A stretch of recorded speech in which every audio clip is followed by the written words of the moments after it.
أعوذ بالله من الشيطان الرجيم بسم الله الرحمن الرحيم ألف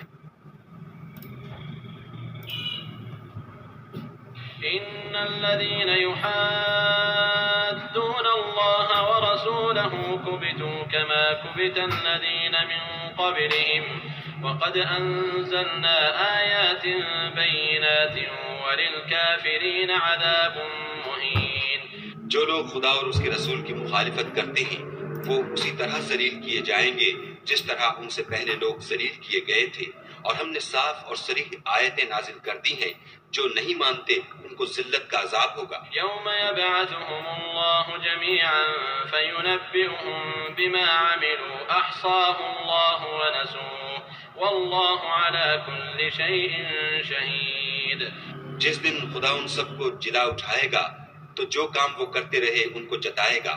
खुदा को वो सब काम याद है और ये उनको भूल गए हैं, और खुदा हर चीज से वाकिफ है।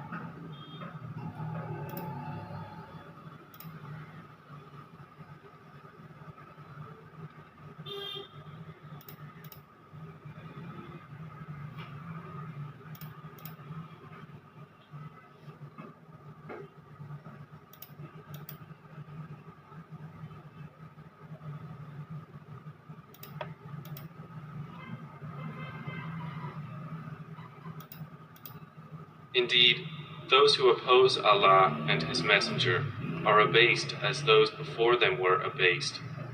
And we have certainly sent down verses of clear evidence. And for the disbelievers is a humiliating punishment. On the day when Allah will resurrect them all and inform them of what they did, Allah had enumerated it while they forgot it. And Allah is, over all things, witness. अब एक जगह अल्लाह पाक फरमाते हैं अल्लाह के रसूल इस उम्मत पे गवाह हैं, ये उम्मत एक दूसरे के ऊपर गवाह है। पनामा लीग कितनी होशियारी से छुपाया, सब बाहर आ गया। दुबई लीग कितनी होशियारी से छुपाया, सब बाहर आ गया। तो आपके सामने है, बिजली नहीं है, गैस नहीं है, पानी नहीं है, गटर उबर रहे हैं। लोग ये समझ रहे हैं हम बहुत अच्छी होशियारी कर रहे हैं। इनको पता नहीं है इन्होंने जो नमाज रोज़े हज ज़कात किए हैं वो इसकी वजह से कि लोगों को इस बिजली पानी की तकलीफ़ की वजह से वो नमाज रोज़े हज ज़कात भी उन्होंने ज़ाया कर दिए।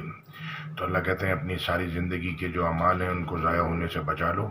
और ये आयत मैं कॉपी पेस्ट कर दूंगा, ये ख़ुद बता रही है कि जो अल्लाह उसके रसूल के ख़िलाफ़ चलेगा वो ज़लील व ख्वार होगा, दुनिया भी जाएगी और आखिरत भी जाएगी। तो जज़ाकल्लाह खैर। अस्सलाम वालेकुम रहमतुल्लाह। अल्लाह कह रहे हैं नसीहत तो अक्लमंद लोग कबूल करते हैं, बेअक्ल लोग वैसे करते हैं।